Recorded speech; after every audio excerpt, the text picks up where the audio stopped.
Have you ever been downloading software or installing a new operating system and been hit with the question, 32-bit or 64-bit? You probably just picked one and hoped for the best, right? Well, what if I told you that choice could dramatically impact your computer's speed, memory, and overall performance?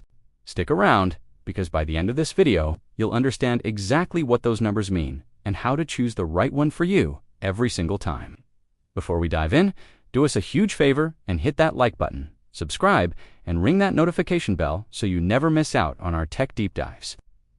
Now, let's get into it. Let's start with the basics. The terms 32-bit and 64-bit refer to the way a computer's processor, or CPU, handles information. Think of it like a highway. A 32-bit processor has a highway with 32 lanes, while a 64-bit processor has a highway with 64 lanes. More lanes mean more data can travel at once, which generally translates to a faster, more efficient system. The most significant and practical difference for most users comes down to memory, or RAM. A 32-bit system is limited in the amount of RAM it can recognize and use. The maximum is about 4 gigabytes. Now, you might have 8 or 16 gigs of RAM physically installed in your computer. But if you're running a 32-bit operating system, it can only see and use a fraction of that, usually around 3.5 gigabytes. The rest of your expensive RAM is just sitting there, completely unused. It's like having a huge library, but only being allowed to read the books on the first shelf. This is where 64-bit systems completely change the game. A 64-bit system can theoretically address an astronomical amount of RAM. We're talking about 16 exabytes. To put that in perspective, 1 exabyte is a billion gigabytes. So, for all practical purposes, a 64-bit system has a virtually unlimited capacity for RAM. This means if you have 8, 16, 32, or even more gigabytes of RAM, a 64-bit OS can use every single bit of it. This allows you to run more applications simultaneously, handle larger files, and enjoy a much smoother experience, especially with demanding tasks like video editing, 3D rendering, or high-end gaming. So, how does this all work? It's about data processing. Each bit is like a tiny switch that can be either on or off, representing a 1 or a 0. A 32-bit processor can handle numbers up to 2 to the power of 32, which is about 4.29 billion. This number is what limits the amount of addressable memory. A 64-bit processor, on the other hand, can handle numbers up to 2 to the power of 64. That's a number so large it's hard to even comprehend.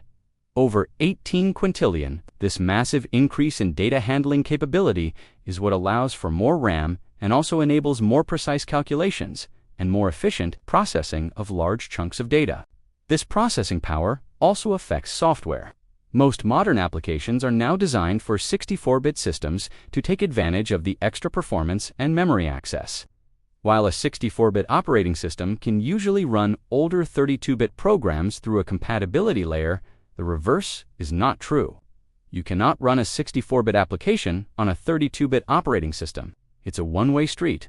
If you're trying to install modern software like the latest Adobe Creative Suite or a new AAA game, you'll almost certainly need a 64-bit system. So, how do you know what you have? On Windows, it's easy. Just go to your settings, click on System, and then About. It will clearly list whether you have a 64-bit or 32-bit. Operating system and processor. For Mac users, it's even simpler. Apple transitioned all of their computers to 64-bit processors well over a decade ago. So if you have a Mac made in the last 10 years, you're on a 64-bit system. In today's world, 32-bit systems are essentially legacy technology. Almost every new computer sold comes with a 64-bit processor and a 64-bit operating system. The only reason to intentionally use a 32-bit system is if you have very old hardware that doesn't support 64-bit, or if you need to run an ancient piece of software that is incompatible with 64-bit systems, which is extremely rare.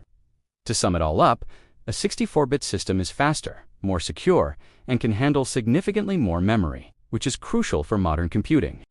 It allows you to run the latest software and multitask without your computer slowing to a crawl.